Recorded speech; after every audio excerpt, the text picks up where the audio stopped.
Hi, this is Steve Jolly with Benchmark Realty, and I'm here today to give you the Nashville real estate market update for April 16th, 2020. Now, here is the good news. The first thing I want to talk about today is closed sales for the week. The green line represents 2020. You can see, for the most part, we've been staying ahead of closed sales over last year, over 2019, which is represented by the blue line.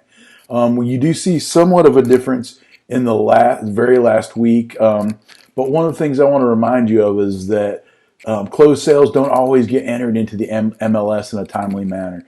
In the last few weeks, we've seen that number increase about 20%. So we're down over the following weeks as all that data gets put back into MLS. So I expect when we look at this date in the next week or two, we'll see that 21.6% gap has been closed down, and it's pretty close to the number of sales we had last year. So that's good news. We know the demand is out there for sales. So closed sales are kind of a look at where we've been in the past. It's what we call a trailing indicator for the market. And a lot of those are booked 30 to 40 days out in advance. So that's kind of an indicator of where we've been. It doesn't always mean that's where we're going to be. So we also need to look at what we call leading indicators. And my favorite three are milestones that we can measure on the way to a closed sale. So it's talking about new listings, showings on those listings, and those listings going under contract. So we'll look at these leading indicators right now. So let's look at new listings for the week. You can see about 3 or 4 weeks ago, that's 2020 started falling below 2019. So people aren't listing their homes on the market as much as we were last year.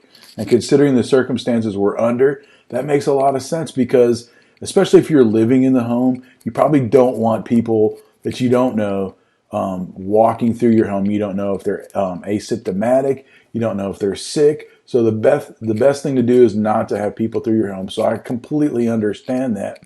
But if you have a vacant home or a new construction home, there's no reason it shouldn't be on the market these days because the demand is out there.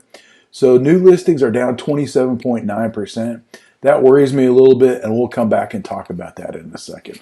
But let's move on to the next milestone along the way to a closed sale. Once you get a listing, the next thing you're going to be looking for is showings on your property, right? So we know that showings have been down for about the last month and a half since these stay-at-home and safer at-home orders have been given to us by our mayor and by our governor. But that doesn't mean that is a true indication of showings because we've seen huge increases in the number of virtual showings, of video tours, of virtual open homes or open houses that are kind of bridging that gap using technology. So I'm not hugely worried about the number of showings because sales are keeping up with where they were last year. So that's a good indication to me that the demand is still out there. Now that showings are being down, these are in-person showings only. So there's no way we have to capture at scale all those other ways technology is bridging this gap. But we know it's happening because sales are happening. And showings are down 45.2% over last year. But if you know in the lighter purple line below, we do see an increase over last week. So maybe that's a good sign that people are getting back out there a little bit. Let's look about under contract because once you have a showing, that's the next step in the process as they go under contract, right?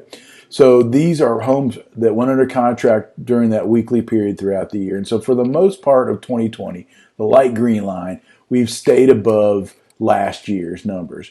It was only about a month ago, and about the same time, the number of listings started to decline, and we saw a decline in the number of under contract homes.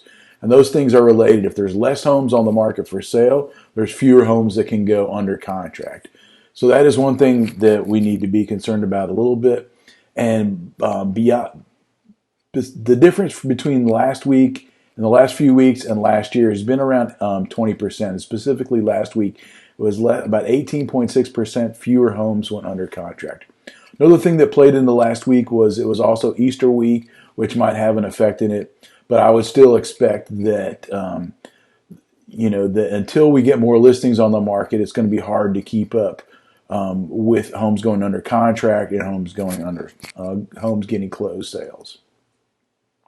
One last thing I wanted to share with you, especially if you're concerned about showing in a market like this or having your home shown in a market like this, is we offer a video chat tour service for any home that's listed in Middle Tennessee, listed for sale. You can go to my website, NashvilleRealEstateNow.com, and you can schedule a video chat tour from any home using this widget you'll see on the details page for any listing in Middle Tennessee.